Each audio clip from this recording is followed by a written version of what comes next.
Hello pong muli mga kababayan. Nagbabalik po muli ang inyong kababayan, si Katambay Manong po, para po magkomento sa inyo. Bago po tayo mag-umpisa, magandang araw po muna.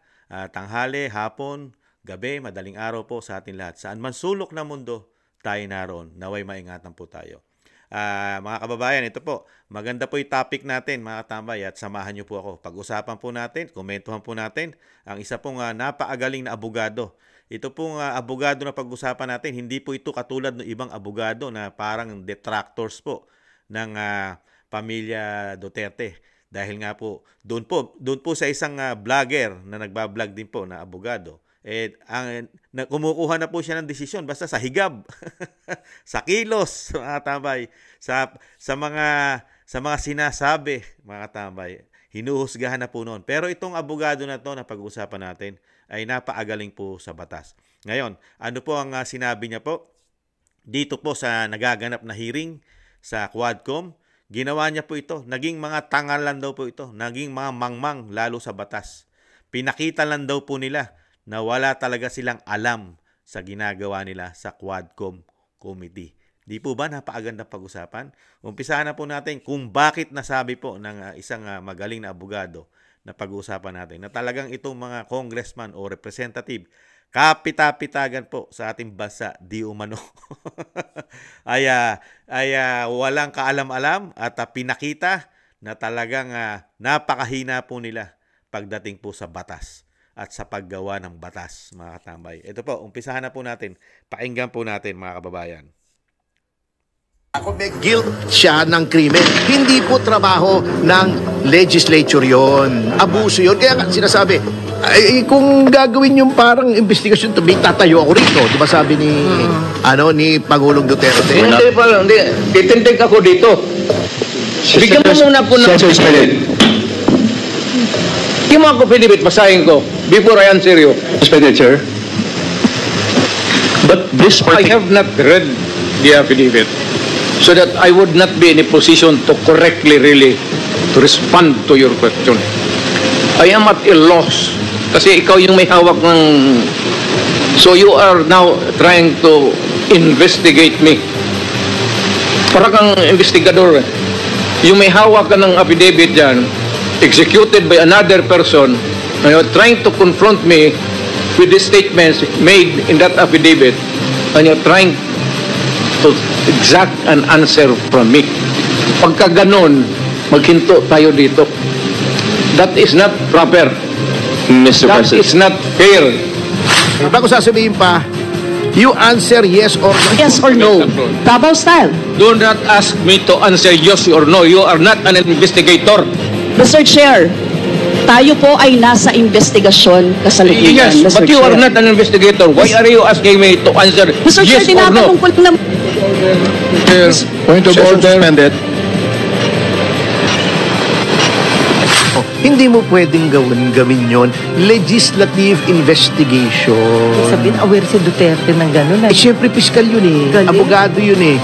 Grabe yung quadcom kahapon. Masaya. Oo, Alam mo, masaya. pinaglaruan lang sila ni Pangulong Duterte. Natatawa ako eh. Nakita niyo po, pagka magaling na abogado po at maalam sa batas, hindi po parte ng trabaho nila. Legislative. Di po ba? Nakita niyo po, para silang mga investigador. Paano po tatama? Di ba yung sinasabi ko nga po, yung ginagawa po nila, talagang political motivated, political harassment, di ba? Demolition job, mga tambay. Nakita niyo po, magagaling na abogado na nagsasabi na yung ginagawa nila ron. Kaya po sila napahiya Napahiya po sila. Talagang basag na basag po ang pula nila ron. Lalo na napakagaling na presidente. Parang hinuhusgahan mo na, iniimbestigahan mo na, hindi ka na maimbestigador at hindi yun ang tamang proper forum. Hindi po yun ang korte. Hindi po korte yung pinuntahan ni dating Pangulong Duterte. Sila po ay resource person para makagawa ng batas doon sa sinasabi nila na pagpatay, EJK, di po ba? War on drugs, di po ba? Kumukuha sila ng ideas para magkaroon sila ng mapakagawa sila ng bagong batas o panukalang batas. Pero ang nakita po natin doon, parang mga investigador.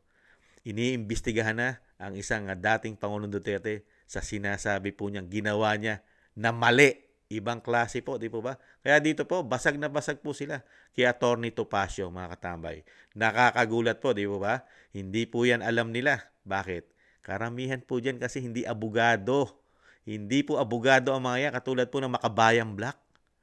Ano po ang panama nila sa isang napaagaling na piskal? Prosecutor. Di po ba? Ituloy pa po natin.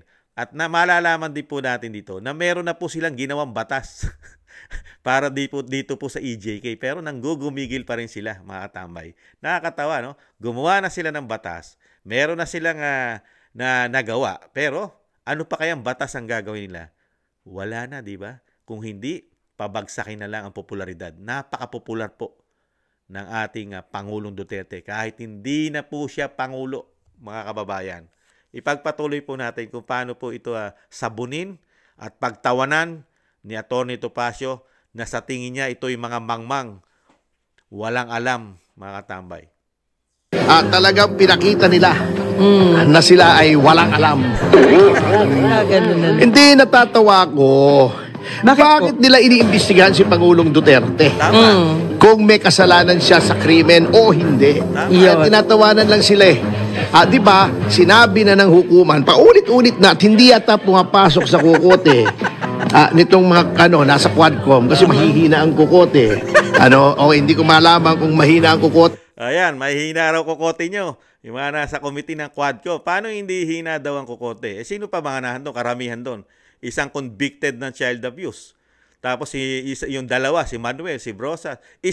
Yung isa pa ron dating NPA at dating leader ng Alex Bungkayaw, Brigades daw, na dating, nakita nyo po, karamihan po doon hindi abogado. Nandun pa raw po yung dating Bold Star artista daw po, si Dan Fernandez. Nandun din daw po yung pastor na nagtuturo doon, pastor. At meron din pulis doon, mga tambay, dating pulis. Yung po ang gumigisa at nag-iimbestiga po sa dating Pangulong Duterte. At marami pa po doon. Meron pa mga young guns doon o young goods ang tawag po daw nila, mga tambay. Ito, pinamukha po sila ng katotohanan ni Atty. Topacio, mga tambay. Pakinggan pa natin. Talagang hindi lang nila, clueless lang sila. O talagang ang pakay lang nila ay busitin si Duterte. Ang masama nun pag na-high blood yun, baka biglang bumitaw Yun ang nakakatakot Ay, hindi naman siguro sila na-high blood Hindi kasi, sinabi na ng Korte Suprema, ang legislative hearing ay hindi hukuman. Yan, narinig nyo po. Totoo po yun. Mismo sa Korte Suprema na nagsabi na hindi hukuman ang Kongreso o Kamara. Pero ano po nangyayari sa bagong Pilipinas? Nagpapakakorte po sila. Di po ba? Panay ang hearing nila. Ganon din ang Senado. Parang mga korte. Ibang klase. Sa panahon ni dating Pangulong Duterte, hindi po ganyan ang institusyon na yan. Real talk. Alam nyo po yun. Parang kailan lang. Ganyan po ba sila? Nung panahon ni dating Pangulong Duterte, hindi. Nagtatrabaho po sila, nagbabalangkas sila ng mga batas. Tumutulong sila sa pamahalaan. Di po ba? Lalo sa mga build. Ngayon, ano po ginagawa nila? Puro pamumulitika. Nagpapaka-Supreme Court na mismong Supreme Court na nagsabi, hindi kayo korte. Di po ba? Mas maganda po talaga may nagpapaliwanag. May nagpapaliwanag po talaga na magagaling na abogado. Hindi po katulad nitong nasa Quadcom. Ipinaniniwala po ang mga Pilipino, lalo yung walang alam sa batas, hindi nagsusuri ng batas. Mapapaniwala po nito, lalo ng mainstream media, na yung mga karamihan po nating mga kababayan ay hindi po sila aware, lalo sa social media. Mapapaniwala po nito na parang yung lumalabas po ron, korte na. At kapani-paniwala na lahat ang investigasyon doon ng mga congressman, lalo sa committee ng Quadcom. Di po ba? Hindi ito NBI na iniimbestigahan ng krimen. Hindi ito pulis. Tama. Hindi ito piskalya. Tama. Kukuha ka lang ng impormasyon para ikaw ay makagawa ng batas. Yun. Tama. Kukuha ka lang ng information sa mga resource person mo para makagawa ka ng bagong batas. Pero ano ginagawa ngayon sa Quadcom at sa Senate? Sama natin Senado. nagpapaka-NBI, di ba? Police, di ba? Pati nga PIDEA, pinasok na nila, nagpapaka-PIDEA na rin. Ibang klase. At nagpapaka-COA na rin. Nagpapaka-COA na. At nagpapaka-miyembro pa ng ICC, mga tambay. Meron pang iba dyan, miyembro yata ng ICC. Panatikong ng ICC ang mga congressman.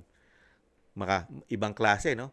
Kaya maliliwanagan po tayo sa mga talagang magagaling sa batas, mga tambay. Katulad po ng ating dating Pangulong Duterte. Marami po tayong maaalam, malalaman, matututo, lalo sa pagsunod sa batas o batas. Di po ba? Yung EJK, ano pa bang kinukuha nilang Yun. batas? Ano pa ba? Eh, di ba gumawa na sila? Opo. Di ba, yung kabubuhang EJK ni Dan Ayan, di ba? Meron na po talaga silang ginawa ng batas sa EJK. Ano tawag ni Atty. Topacio? Kabobohang batas. EJK sa pangunguna po ni Dan Fernandez, yung artista po, mga tambay. Eh, siyempre, marami pa yan. Pakinggan natin. Ni Ako, di ba? Ni sino pa ba? Ni Barbers. Sir. Nitong si Huwag kang magbanggit ng pangalan. Alin? Kanila naman talaga yung batas eh. Di ba kiniklaim nila? Ba't Ayan. babanggitin? Di ba nakangiti ba sila dala-dala nila yung batas? Oo. Ayan. Bakit hindi ko babanggitin yung pangalan nila? Proud sila no sa batas nila eh. Hindi nila alam nakakatawa yung batas. Di ba? Taglit nga po eh. Di ba diniscuss na natin? Opo. Ang pinagbabawal nila ay EJK. Bawal na naman talaga ang EJK eh. Extrajudicial killing. Lahat po ng pagpatay na hindi pinag-uutos ng hukuman. Extrajudicial killing. Tingnan niyo po. Talagang bawal po talaga yan. Mismong hukuman, yung EJK. Lalo kung hindi pinag-uutos ng korte o ng batas ang pagpatay. Sama-sama na po lahat sa EJK yan. Kaya nagtataka po tayo sa Quadcom. Nakatutok po sila sa EJK lang ng war on drugs. Di ba? Paano po yung ibang pagpatay ng mga biktima, ng mga addictus, mga kriminal? Hindi po ba EJK yun? Di po ba EJK yun ayon sa batas? Di po ba? Pero ayaw nilang imbestigahan. Doon ka magtataka. Dito lang sila nakatutok sa mga biktima o sinasabing lumaban, karamihan, lumaban sa war on drugs. Dahil nga hindi nila mabitawan. Ginawa na nilang negosyo, trabaho, ang karamihan dyan. Di po ba? EJK yan. May batas na ginawa sila. Di po ba mga tambay? Yung tinatawag na kabobohang batas daw po, sabi ni Atty. Topacio. Kaya dito po maliliwanagan tayo kung ano talaga ang layunin ng Quadcom. Ano po talaga ang purpose nito sa mga Duterte. Ano po talaga ang purpose? Totoo kaya sinasabi ni Pulong Duterte, ang purpose lang nito dahil malaking pera, bawat hearing nito ang natatanggap daw, sabi ni Pulong. Malaking pera daw po. Yung po ba? Dahil dun sa sinasabi rin ng Vice President, ang layunin po kaya ng Quadcom, yung ambisyon na maging presidente at prime minister nung isang tao na kumukontrol ng pera ng bansa, ang speaker. Totoo kaya yon? Mukhang nahayag na po. Anong batas pa kaya ang gagawin ng Quadcom na mismong sila'y pinagmamalaki na yung batas nila? Yung sinasabing kabobohang batas. EJK.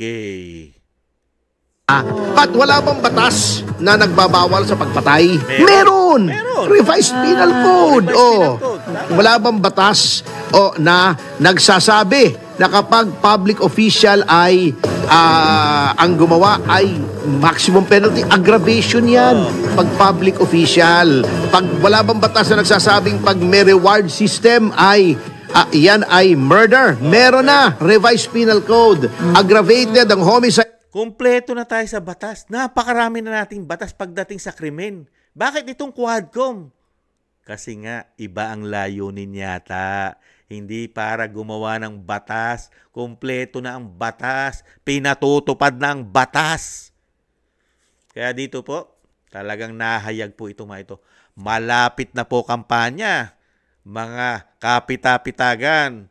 Sa ginagawa nyong yan, nahayag po. Nahayag ang inyong plano sa mga Duterte at nahayag din po kay Atty. Topacio ang inyong kabobohan at walang kaalam-alam sa batas kuno. Ang ginagawa nyo, makabalik pa kaya kayo dyan sa pinagmamalaki nyo upuan? Nakala mo kayo dyan ay mga hindi matitinag, mga nagahari-harian kayo riyan. Pati ang dating Pangulong Duterte, binastos nyo riyan. Hindi nyo ginalang ang dating Pangulong Duterte dyan. Wala kayong kagalang-galang mga Quadcom Committee. Di po ba? Hindi nyo malang nirespeto ang napaagaling na presidente na nagdaan sa ating bansa at napaagaling na prosecutor, huwes, abogado, sumusunod sa batas, tapos ang maggigisa sa kanya, walang alam sa batas, gigisahin na parang mga investigador, parang mga NBI, police, kung mag-imbestiga sa dating Pangulong Duterte, hindi naman parte ng trabaho nila. Ibang klase. Pakinggan pa natin ang mga banat ni attorney. To murder kung by in consideration of a price, reward, or promise, reward system. So, inutil po. After 11th na yata yung kahapon, ano? Opo. Pang-11. After so many. Tingnan niyo po, talagang inutil. Paglulustay lang ng pera ang ginagawa ng institusyon ng Kamara. Inutil. Kumpleto na, napakarami ng batas ang binanggit ni Atty. Topacio. At pinaliwanag na rin ng Supreme Court na hindi sila korte. Pero ano po ginagawa? Tuloy-tuloy pa rin, pang-11 na. Gaano karaming pera ng bayan ang nalulustay na wala namang patutunguhan. Kung hindi, pamumulitika lang nila. Mga ambisyon na wala nang mangyaring Duterte na babalik muli sa Malacanang. Demolition job yata. Hearings, yun lang ang nagawa nyo. Yung EJK bill na kabubuhan. Ay, sayang ang pera namin sa inyo. Tama. Sayang ang perang ginastos nyo, panay Jollibee. Yung nakakain nyo sa amin. Sayang yung Jollibee nyo. Kasi wala po kayo nagagawang batas. Kahapon, kala nyo, ginigrill nyo si Pangulong Duterte. Yun bang mga kinukuha nyong impormasyon kay Pangulong Duterte kailangan para gawawa kayo ng batas? Hindi na. Bakit? Nasagot na yun, nakuha nyo na kay Garma, yung sinasabi niya reward system. Nakuha nyo na yung kinukuha nyo kay Grijaldo, na ayaw naman bigay ni Grijaldo. Tingin ko, madedemanda kayo dyan. Parang tingin ko lang sa aking bolang kristal. Alam nyo, ang aking... Tingnan nyo, kompleto na lahat. Pati reward system, may batas na. Meron ng nakapataw dyan. Di ba? Ipinatutupad na ng bansang Pilipinas natin ang batas para dyan. Di ba? Kaya nga, binantaan pa siya ni attorney. Mukhang kay Grijaldo, mukhang makakasuhan pa sila sa ginagawa nila. Di po ba? Kaya dito po, ngayon, naging malinaw po sa atin lahat na yung ginagawa po ng Quadcom Committee, sa dami, sa tagal ng hearing, 11, isang kabobohan bill lang daw ang nagawa nila, yung EJK. Pero yung EJK, meron ng batas po talaga yan. Umiiral. Di po ba? Lahat po kasi ng klase ng pagpatay sa ating bansa, lalo kung hindi pinag-uutos ng batas, ay EJK po yan. Lahat po. Kasi wala po tayong batas ng bitay. Di po ba? Kaya lahat po siya parte ng EJK kahit anong klase na pagpatay. Pero dito po sa mga kabobohan daw, sinasabi ni attorney, isang bill, EJK, kabobohan bill lang ang kanilang nagawa sa dami ng perang ginastos, mga katambay. Bolang kristal ay dalawa. Naku po. Dalawang Bolang kristal. Pagka gusto kong malaman kung ano mangyayari sa yung hinaharap, tumutungo ako. Natanong ko tinitignan ko yung aking bolang kristal na dalawa. Kinakalog-kalog ko. Diyan pa na. Pero thankful. Kakalog-kalog. Thankful kami sa inyo kasi mas nauunawaan namin ang paliwanag mo actually. Ako gusto kong mabalik yung death penalty. Halimbawa. Yeah, death penalty. Ngayon, paano nila gagawaan ng matasyon? Ewan ko kung dinidiscuss nila. Kahapon nga natatawa ko. Tinatanong niya, answer daw, yes or no. Hindi mo pwedeng gawin yon. Legislative investigation. Sabihin, aware si Duterte ng gano'n. Siyempre, piskal yun Galing. Abogado yun Bakit ba pinofocus nyo sa kanila kung may guilt siya ng krimen? Hindi po trabaho ng legislature yon. Abuso yon. Tama. Tingnan nyo, napakaliwanag. Hindi po nila trabaho yun. Pinipilit nila lang guilt ang dating Pangulong Duterte. Pero hindi yun tamang forum sa korte. Pero nakita niyo po, kaya dito po, naging mukhang mga tanga at bobo lang ang nasa committee po yata ng Quadcom. Mga kababayan, napanood po natin pare-parehas. Nakita niyo po. Kaya nakita niyo, isa lang laban sa lahat. Si dating Pangulong Duterte lang, halos ang nagsasalita. Pero lahat sila nagmukhang tanga sa dating Pangulong Duterte. Real talk. Di po ba? Sinasabi, kung gagawin yung parang investigasyon, may tatayo ako rito. Di ba sabi ni Pangulong Duterte? Bago sasabihin pa, you answer yes or no. Hindi pwedeng i-answer ng yes or no. Sabi nga, alam nyo, ito na lumabas kahapon ang double standard ng Quadcom, ang double standard nila sa witnesses. Alam nyo, pwede naman palang tratuhin ng witness na nagpapaliwanag, pag nangangatuwiran, hindi kinokontempt, pwede naman. Bakit kay Pangulong Duterte ayos naman ang trato nyo? Ba't sa iba? Dahil kaya nyo, dahil hindi dating Pangulo. Ayan, tama yun. Napakarami sila kinontempt. Di ba? Napakarami. Isa na dyan si Harry Roque, na-contempt dyan. Yung mga anchor ng SMNI, tandang-tanda pa natin, kinontempt. Di ba? At marami pa silang kinokontempt dyan. Nakikita natin yan. 11 ng hearing yan. Di po ba? O dadagdagan pa nila hearing yan. Marami pa susunod yan. Hindi lang 11 yan, 12. Pataas pa yan. Di ba? Bakit pagdating kay dating Pangulong Duterte? Wala man lang magsalita na iko-contempt. Merong isa, nagbabala, si Paduano, yung isang representative na galing sa Alex Bungkayaw Brigades, na alam kung mananatili na hindi igagalang daw ng dating Pangulong Duterte, baka mapilitan silang patawan ng contempt. Pero nakita natin si Paduano, bumait. Bumait mga tambay. Bumait sila Akop. Nakita mo sila Akop? Sila Abante. Di ba? Bumait. Naniningil pa nga si Abante dahil nga marami daw naibigay na boto. Maraming naibigay na boto po ang kanilang church na Baptist Church. Parang naniningil pa yata, mga tamay, doon sa ginawa nilang tulong. At minaliit pa po ang DDS, mga tamay. DDS? Milyon? milyon na sumuporta. No? Pilipinas to abroad. Nakakalungkot lang po. Di po ba? Kaya dito po, sa paliwanag ni Atty. Topacio, talagang masasabi nga po ng mga Pilipino na talagang mga kabobohan lang po ang ginawa nila, di umano. At talagang walang alam o nagbobobobohan lang sa batas ang mga Quadcom o Quadcom Committee, mga katambay. Ito pa po, tuloy po natin.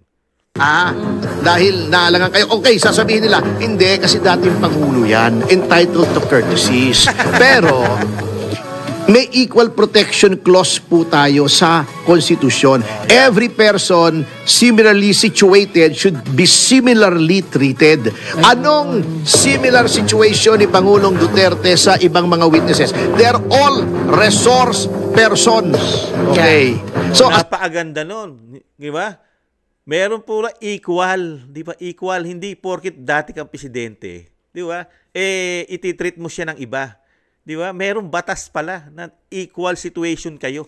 Dahil kinumbida mo siyang resource person. Di po ba? Pero ano ginagawa nilang treat sa ibang resources? Di ba? Binubuli nila halos, mga kababayan. Di ba? Pinasinisigawan nila. Anong klase po nila treatment ang ginagawa nilang, binibigay nilang treatment sa mga resource person? Sa iba. Kinakaya-kaya nila.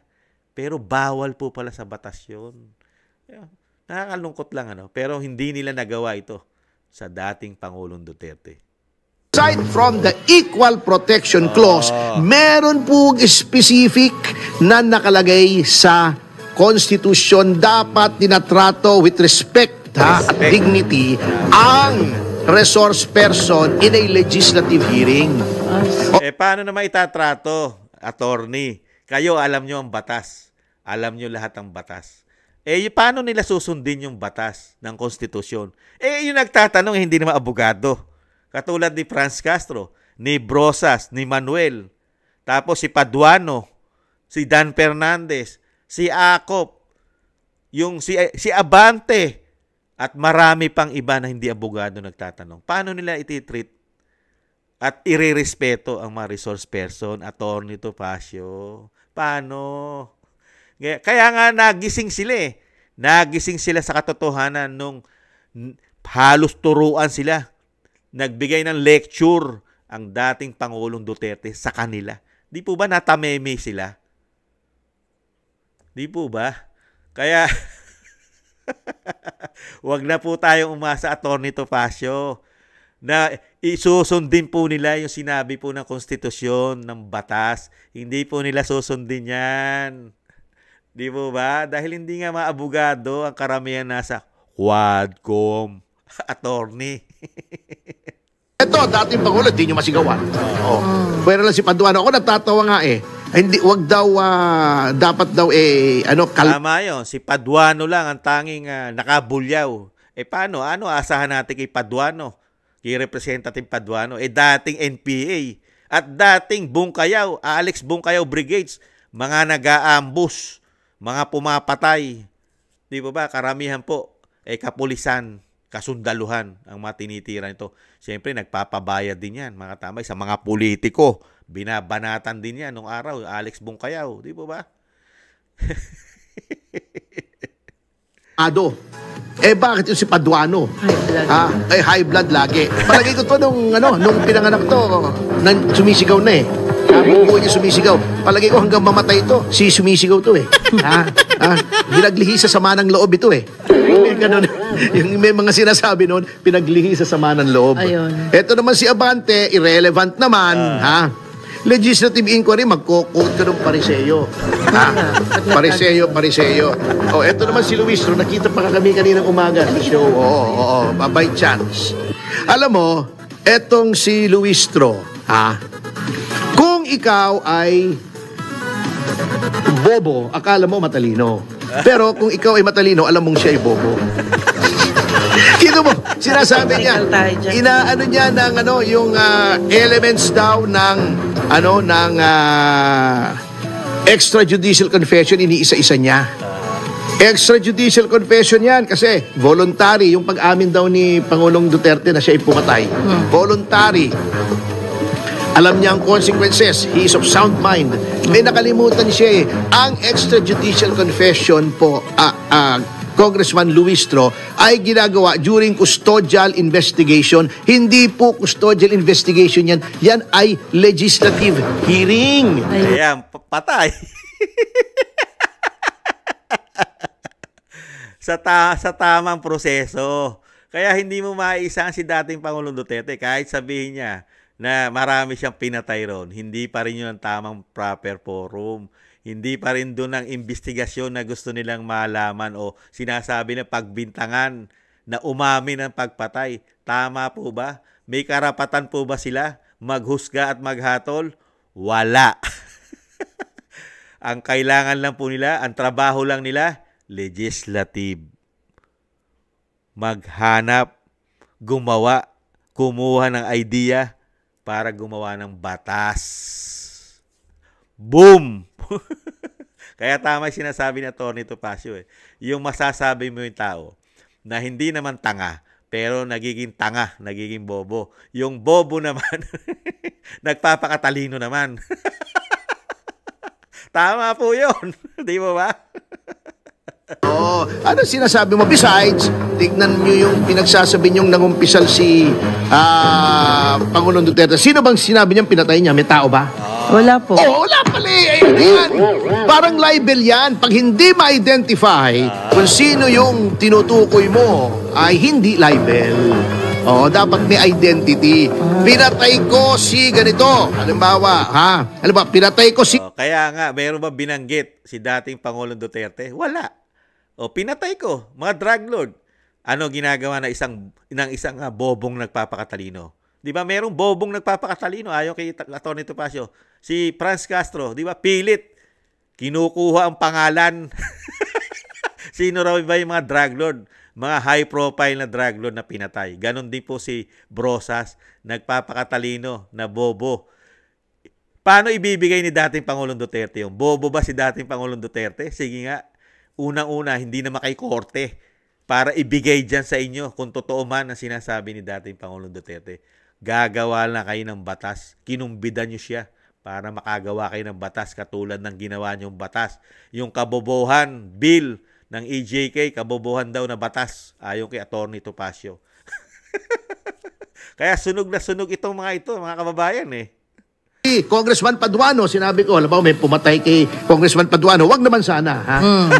Kasi malapit-lapit na rin eh, na siya ay matapos yung kanyang termino, kasi last term na niya ngayon.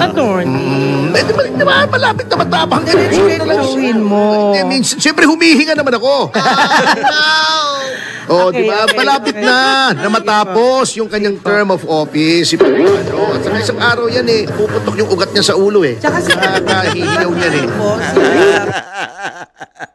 Si Atty. Topacio, ano sabi? Baka daw, kung halimbawa raw may pumatay, wag naman sana kay Paduano dahil sa init ng ulo. Baka daw maputukan pa na ugat sa ulo. Ano sabi? Hindi naman ibig sabihin may pumatay. Pumatay dahil matatapos na termino. Matatapos na termino niya. Kaya yung upuan niyang favorite na upuan niya. Ang tanong ng mga Pilipino, makabalik pa kaya siya ron? Si Paduano, mga kababayan, makabalik pa? Parang hari, nakita nyo? Hindi kasi maalam sa batas eh. Kaya ganun talaga mangyayari. Nagpapakatalino yung bobo. Yung mga resource person mo, hinihiyawan mo, binubulyawan mo, kinukontempt mo, samantalang nasa batas natin na itatrato mo yung special, igagalang mo, irerespeto mo. Nakita po ba natin kay Paduano yon, yung representative? Nada. Di po ba? RRD, lehitimong joker. Oo. Pag sinabi niyang pinatay ko, tas binitin niya, it's either tao o hayop yun. Oo. Diba? Parang di ba minsan sinasabi ko, di ba? Yang si Congressman Luistro, napakapangit ng ginagawa niya sa mga resource persons. So, minsan, siyempre hihinga ka eh. Oo. Sige. Pero alam mo, isang napagtanto ko dun sa, dito sa Quadcom hearing kahapon, di ba nandun si dating Senator De Lima? Magkamukha talaga si ni Congressman Luistro. Ganon. Oh, hindi naman masama yun. Di ba maganda naman si Senator De Lima? Di ba Tama. maganda? Ang dami nga nagkakagusto sa kanya, di ba? Si Dayan. Sus, Mario Jose. Oh, hindi ba naman maganda yun eh? Magkakagusto ba naman? Yung mga Kita nyo pinuri pa ni Atty. Topacio yung dalawang magandang babae sa Kamara doon sa Quadcom. Magkamukha raw po si Luistro saka si De Lima. Talaga naman maganda. Napakaganda naman talaga ni dating Senadora De Lima at dating Secretary ng DOJ. Di ba? At dating naglingkod din po sa human rights. Talaga napakaganda dahil nga binanggit ni attorney, nakita nyo, pinag-aagawan nga ng mga lalaki. Binanggit pa si Dayan. Nahandyan pa si Sebastian. Nahandyan pa si Junel. At marami pa yatang iba, mga katambay. May katotohanan sinabi ni attorney. Talagang pinagkakaguluhan po dahil sa sobrang ganda ng dating Senadora De Lima. Di ba mga katambay? macho yun eh, ha? Opo. Mga macho papa yun eh. Sus, Mario Jose. Pero nanonood ngayon si Congressman Luistro kasi sabi niya binabantayan daw niya yung programa mo. Kaya nga sinasabi ko eh. Para naman, hindi naman sayang yung pagbabantay niya. Naririnig niya yung pangalan niya, di ba? Parang si Dan Fernandez. Oh, yeah. Merong bagong word pala gumagawa nga ako unti-unti ng Dan Fernandez Dictionary. Yung subordination by perjury, di ba? O meron siyang bago, different. Sa Dan Fernandez Dictionary, different. Noun. Ang ibig sabihin sa Tagalog doon, iba na. Iba na. Bago na. Iba na, oo. Anyway, alam nyo, Joke yun joke yun. pinaglaruan lang kayo pinaglaruan lang kayo. Natatawa ako doon sa kay yung sinasabi niya. Sabi niya, kino-confirm niyo ba na okay sa inyo pumunta yung ICC rito para imbestigahan kayo? Sabi niya, sipain ko sila. O kino-confirm ba niyo ba yung sinabi ninyo kay Congressman Manuel na pag binigyan ko ng pamasahe pupunta kayo sa ICC para magpa-imbestiga, sipain ko rin sila. Punta ako doon, sipain ko rin sila. Grabe, no? Ay, Yun nako. lang yung response niya. Bago si Manuel naman, sinasabi, anong pinagamitan sa confidential funds? Confidential ka eh! Which part of confidential do you not understand? Oh my God. Yung confi o yung dential? Pag nagre-refer ka sa dictionary, sir, alam nila yun. Oo. If not, talagang di nila. Paano kaya yun, no? Ewan ko. Ayan, narinig po natin na napakagaling na abogado na hindi po katulad na ibang abogado na nakikita po natin sa YouTube na dinadala po sa kilos at konklusyon po niya. Di po ba? Meron po abogado dyan.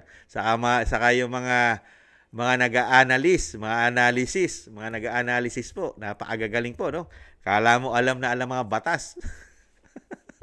At kung manghusga sa dating Pangulong Duterte, kung husgahan po nila sa hearing, akala mong ikorte na at nagkasala na at talagang aminado na ang dating Pangulong Duterte na napakasama na kanyang ginawa. Pero napatunayan po natin na wala po napatunayan doon sila.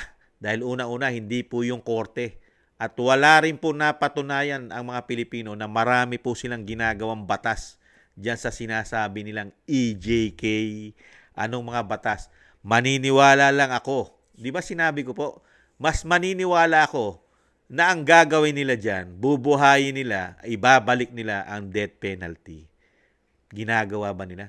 Mismo, katulad ni Atty. Topacio, di ba? Wala. Hinahanap din niya. Nasaan ang death penalty? Pero ang kanilang pinopokus, EJK, yung sinasabing kabobohan law o kabobohan batas na ginawa daw po nila ayon kay Atty. Topacio. Nakita niyo po mga tambay, pati nakita naman natin kung ano po ginagawa nila, di ba? Pagtatanong, pati confidential fund ng dating Pangulo, gusto nilang kalkalin. Confidential nga. Confidential. Kaya po yung ginagawa nila ron sa kay Vice President Sara Duterte, nakalkalin ng confidential fund, magkakaproblema sila ron. Kaya hindi po nila talaga basta-basta madala. Saan? Sa impeachment. Dahil malilintikan sila. Paano nila impeachment? Ang pinag-uusapan ni confidential fund. Nasa konstitusyon yan. Confidential nga. Hindi mo pwedeng malaman kung ano pinagagamitan ng confidential. Di po ba? Kaya wala pong kakwenta-kwenta ang ginagawa nila. Dahil nga, kung ito po ay makatarungan, nakalkali nila ang confidential fund ng isang Vice President, bakit hindi nila makalkal ang confidential fund ng Presidente ng Pilipinas? Mas maraming confidential intel fund yun. Dahil nga, may batas. May batas. Hindi nila basta-basta pwedeng galawin o tingnan yan dahil confidential. Di po ba? Kaya dito po, ginagawa lang po nilang tanga at bobo ang mga Pilipino pagdating po sa confidential fund ni BP Sara. Kaya hindi po yan tatayo.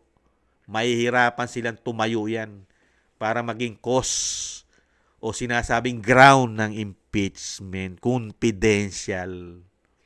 At yung sinasabi pa daw ng isang napakagaling na hindi naman abogado ng Kabataan Party List, na bibigyan ng pamasahe para lang pumunta sa ICC. Napakagandang sagot, mga tamay. Palibasa, yung sinasabi nga ni Atty. Topacio, yung bobo sa batas, nagpapakatalino, bobo sa batas.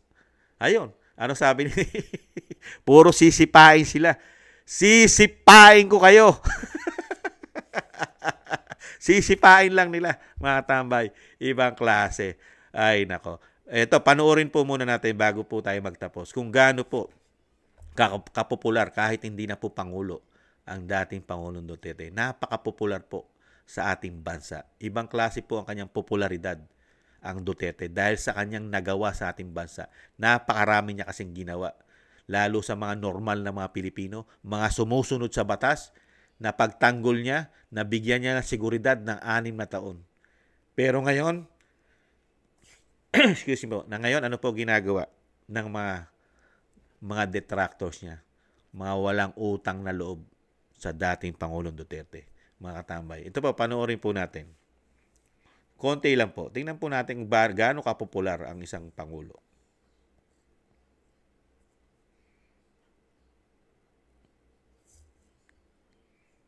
Ayan po. Oh. Tingnan nyo kung paano po siya pagkaguluhan.